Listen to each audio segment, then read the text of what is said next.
지금 주식에 투자해도 될까요? 또다시 역사적 고점에 도달했는데 말이죠. 이 질문은 댓글로 정말 많이 받습니다.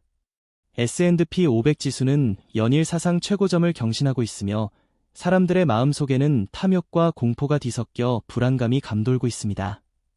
눈앞에는 역사적 고점이라는 거대한 벽이 우뚝 솟아있고 뒤에는 경기 침체, AI 거품론, 지정학적 리스크와 같은 온갖 불안한 소식들이 파도처럼 밀려들어옵니다. 지금 들어가면 바로 물리는 거 아니야? 하는 공포, 아마 당신도 느껴보셨을 겁니다. 오늘 우리는 이 지긋지긋한 고점이라는 공포의 실체를 데이터로 완전히 해부해 보겠습니다. 그리고 역사상 가장 성공한 투자자들이 오히려 고점을 두려워하지 않았는지 그 놀라운 비밀을 여러분께 상세히 알려드리겠습니다. 자, 그럼 그 역사적 고점이라는 벽의 정체를 한번 깊이 있게 파헤쳐 볼까요? S&P 500의 지난 50년, 아니 100년짜리 장기 차트를 한번 머릿속에 선명하게 그려보세요. 어떤 모습이 떠오르시나요? 아마 오른쪽으로 갈수록 꾸준히 그리고 힘차게 올라가는 거대한 산맥 같은 이미지가 그려질 겁니다. 여기서 우리는 아주 중요한 사실을 발견할 수 있습니다.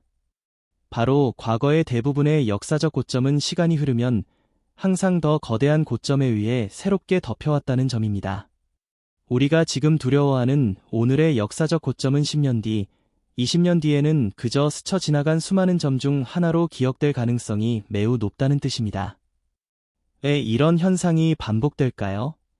도대체 왜 주식시장은 장기적으로 계속해서 스스로의 최고 기록을 깨고 새로운 역사를 쓰는 걸까요?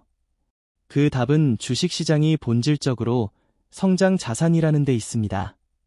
아주 간단하면서도 강력한 원리죠.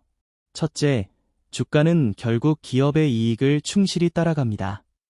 우리가 S&P 500에 투자한다는 것은 미국에서 가장 잘나가고 혁신적인 500개 기업의 공동 주인이 된다는 의미입니다. 이 기업들은 결코 가만히 있지 않습니다. 자본주의 시스템 안에서 살아남고 더욱 번영하기 위해 더 많은 이익을 창출하기 위해 끊임없이 경쟁하고 혁신을 거듭합니다. 실제로 데이터를 통해 이 역동성을 확인해 볼까요? 1990년대에는 인터넷 혁명이, 2010년대에는 모바일 혁명이 시장을 강력하게 이끌었습니다. 그리고 2025년, 지금은 어떤가요? 바로 AI 혁신이 그 바통을 이어받아 전 세계 경제를 뒤흔들고 있습니다. 엔비디아라는 회사를 한번 보세요. 불과 몇 년 전만 해도 게이머들을 위한 그래픽 카드 회사 정도로 인식되었지만 AI 시대가 활짝 열리면서 이제는 이 회사의 최첨단 칩 없이는 인공지능을 개발할 수 없는 세상이 되었습니다. 그 결과 엔비디아의 이익은 폭발적으로 증가했고 주가는 수십 배 이상 뛰어오르며 S&P 500 지수 전체를 견인하는 강력한 기관차 역할을 하고 있습니다. 마이크로소프트, 구글 같은 다른 거대 기업들도 AI 분야에 수백억, 수천억 달러를 쏟아부으며 새로운 성장의 파고를 만들어내고 있죠. 둘째, S&P 500 지수는 마치 스스로 진화하는 하나의 거대한 생명체와 같습니다. 이것이 무슨 의미일까요? S&P 500은 시대에 뒤처지거나 충분한 이익을 내지 못하는 기업은 가차없이 퇴출시키고 그 자리를 새롭고 혁신적인 기업들로 끊임없이 채워넣습니다. 과거의 시장을 호령했던 제너럴 일렉트릭, GE, 이나 코덱 같은 기업들이 사라지고 그 자리를 테슬라나 엔비디아 같은 새로운 시대의 강자들이 당당히 차지하는 과정이 바로 그것입니다. 즉, 우리는 가만히 투자하고만 있어도 시장이 알아서 최고의 선수들로 팀을 계속해서 리빌딩해주는 놀라운 효과를 누리는 셈입니다. 결국 고점 갱신은 이제 위험하니 도망가라는 경고등이 아닙니다. 오히려 그 정반대입니다. 미국 최고의 기업 500개가 열심히 노력하여 이만큼 성장했습니다라는 눈부신 성적표이자 자본주의 시스템이 매우 건강하게 작동하고 있다는 가장 강력하고 확실한 증거인 셈이죠. 고점은 성장의 끝이 아니라 성장의 과정에서 자연스럽게 나타나는 아름다운 이정표일 뿐입니다. 물론 이 말을 듣고도 마음 한편이 여전히 불안한 분들이 계실 겁니다. 알겠습니다. 장기적으로 우상향하는 건 저도 알겠는데 하필 제가 산 바로 그 순간이 꼭지점이면 어떡하죠? 2008년 금융위기나 2020년 팬데믹 같은 폭락장을 정통으로 맞으면 어떻게 하나요? 아주 날카롭고 또 현실적인 질문입니다.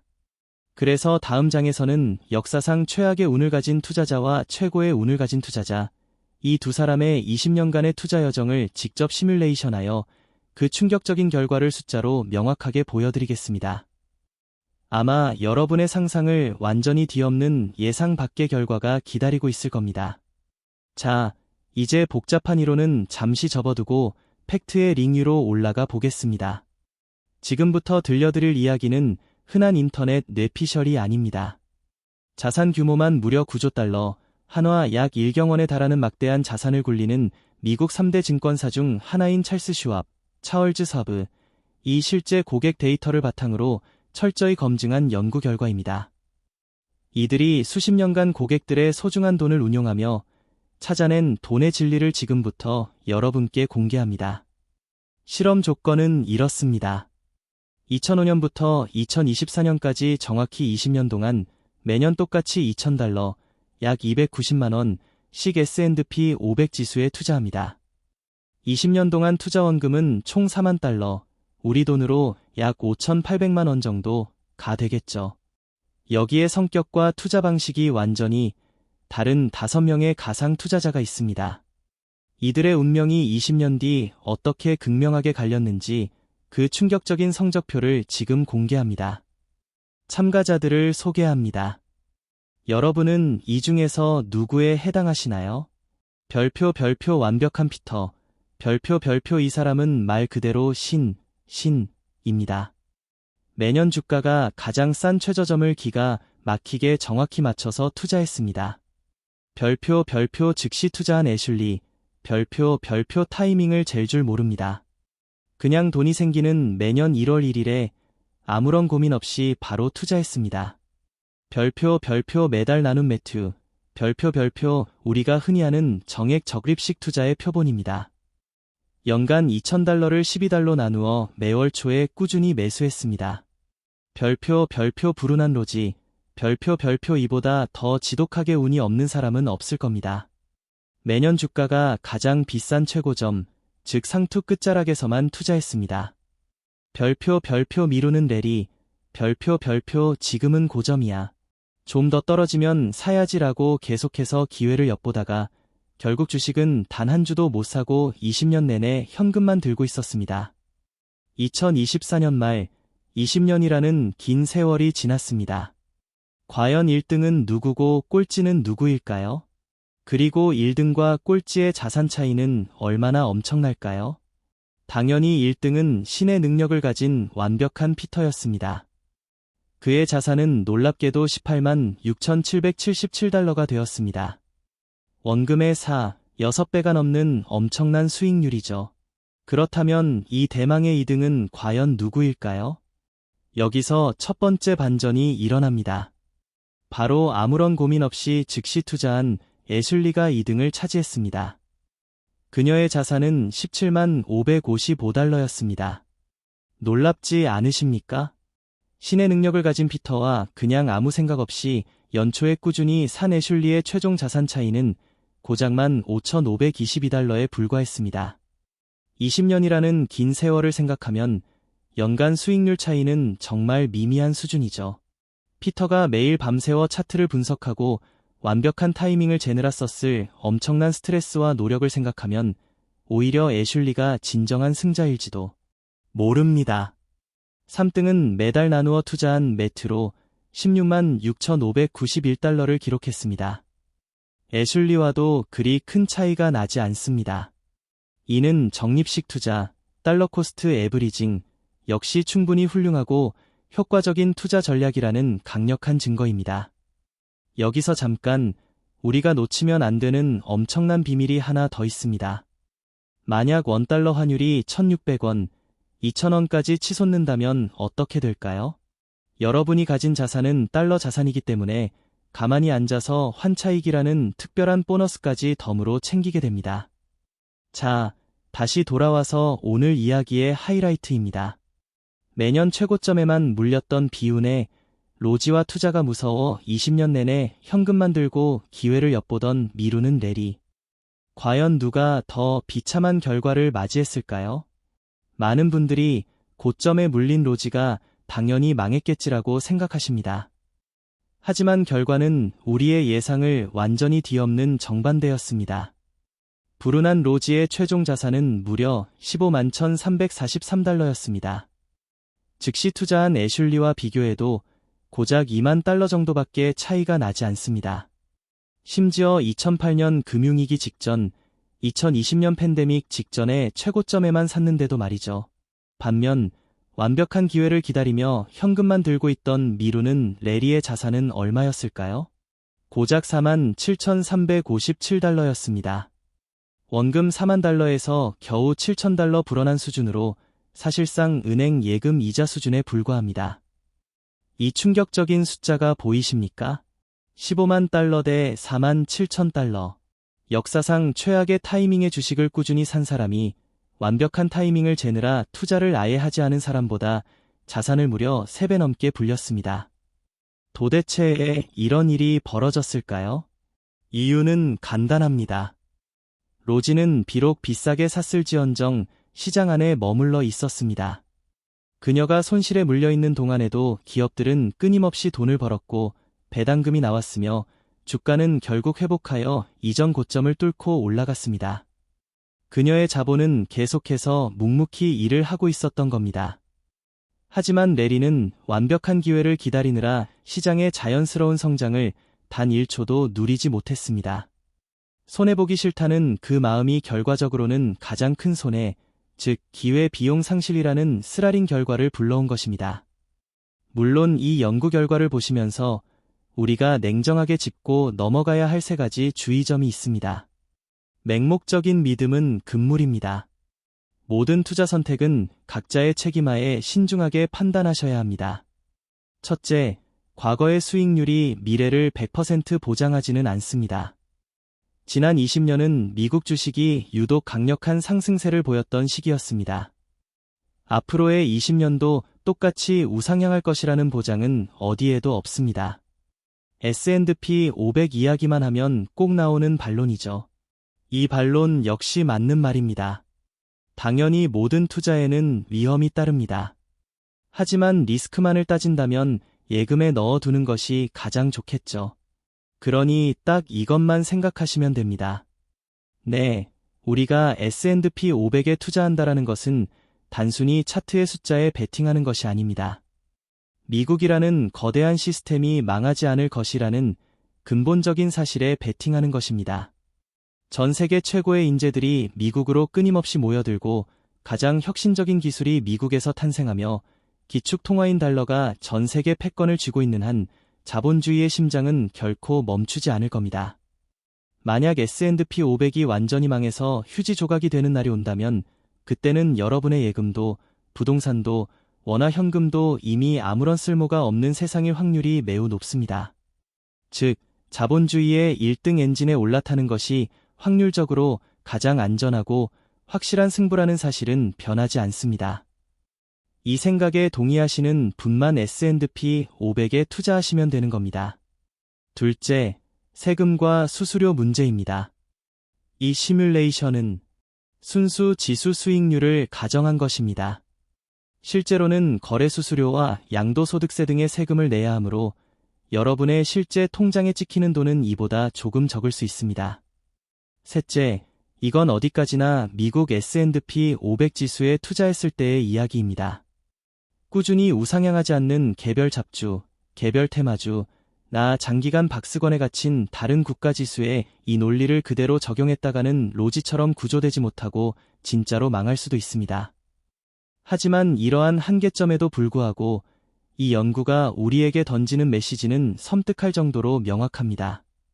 투자에서 가장 큰 위험은 고점에 사는 것이 아니라 바로 시장 밖에 머물러 있는 것이다. 그런데 말입니다. 머리로는 충분히 알겠는데 가슴은 여전히 벌렁거립니다. 그래, 로지가 돈을 번 건 알겠어. 하지만 만약 내가 로지가 되어 내 계좌가 반토막 나는 그 공포를 직접 겪는다면 과연 이를 견뎌낼 수 있을까요? 중간에 두려움을 이기지 못하고 모든 주식을 팔아버리면 어떡하죠? 맞습니다. 우리는 로봇이 아니라 감정을 가진 인간이기에 이런 질문을 던질 수밖에 없습니다. 투자에서 수익률보다 훨씬 더 중요한 것은 바로 어떤 상황에서도 쉽게 포기하지 않는 강인한 멘탈입니다. 그래서 지금부터는 1등 피터나 2등 애슐리처럼 단숨에 큰 수익을 노리는 대박 전략이 아니라 비록 3등일지라도 매튜처럼 편안하게 잠들 수 있는 현실적인 생존 전략에 대해 이야기해보고자 합니다. 시장의 변동성이라는 거대한 괴물에게 잡아먹히지 않고 마지막까지 살아남는 방법에 대해 궁금하지 않으신가요? 앞서 우리는 최고점에서 주식을 매수한 로지조차 결국에는 수익을 거두었다는 해피엔딩을 목격했습니다. 하지만 이 이야기 속에는 아주 치명적인 맹점이 하나 숨어 있습니다. 과연 로지가 그 20년이라는 긴 시간을 온전한 정신으로 버텨낼 수 있었을까요? 시뮬레이션 속 로지는 감정이 없는 컴퓨터였으니 당연히 버틸 수 있었을 것입니다. 하지만 현실을 살아가는 우리는 다릅니다. 2008년 금융위기 당시 계좌가 마이너스 50%를 기록하는 충격적인 상황을 마주하면 대부분의 사람들은 이성을 잃게 됩니다. 지금이라도 남은 돈을 건져야 해. 라는 절박한 마음에 바닥에서 모든 주식을 팔아치우고 시장을 떠나버리죠. 우리는 이를 패닉셀링이라고 부릅니다. 결국 투자의 진정한 적은 시장 자체가 아니라 바로 우리 마음속에 도사리고 있는 공포인 것입니다. 그래서 우리는 오직 수익률만을 쫓는 경주용 슈퍼카가 아니라 어떤 험난한 길도 안전하게 헤쳐나갈 수 있는 튼튼한 사륜구동 자동차와 같은 투자 전략이 필요합니다. 그 든든한 자동차의 설계도를 지금부터 여러분께 공개하겠습니다.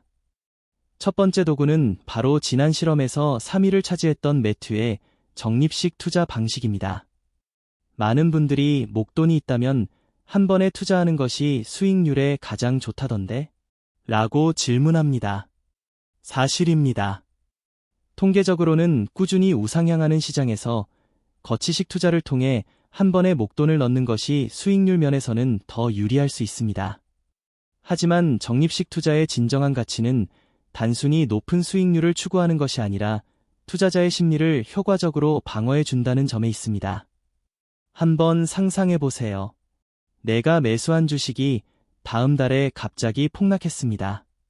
거치식 투자자는 이제 망했다며 절망하고 괴로워하겠지만 적립식 투자자는 오히려 미소를 지을 것입니다. 오, 주식이 세일하네. 이번 달에는 같은 돈으로 더 많은 주식을 살 수 있겠군. 주가가 오르면 자산이 불어나서 좋고 주가가 내리면 더 많은 수량을 모을 수 있으니 좋습니다. 적립식 투자는 하락장을 단순히 공포의 시간이 아니라 마치 백화점의 박앤세일, 바어긴 세일, 축제처럼 즐거운 기회로 바꿔주는 마법 같은 프레임을 제공합니다.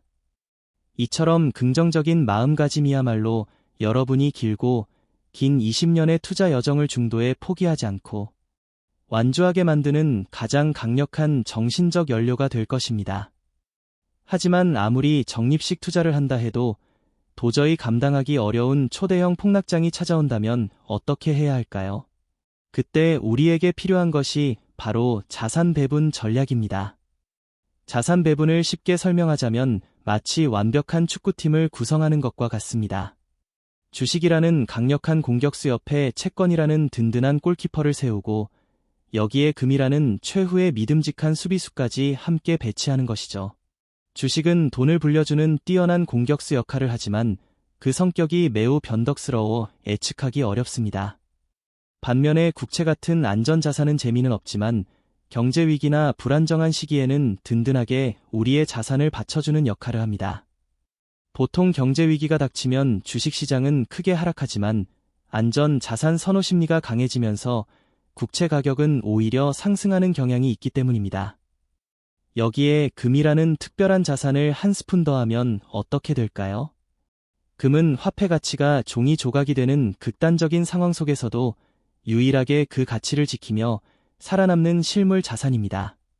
전쟁이 발발하거나 인플레이션이 통제불능으로 폭발할 때 주식과 채권이 동시에 흔들리는 위기 속에서도 금은 홀로 빛을 발하며 여러분의 계좌가 완전히 무너지는 것을 막아주는 강력한 보험 역할을 수행합니다.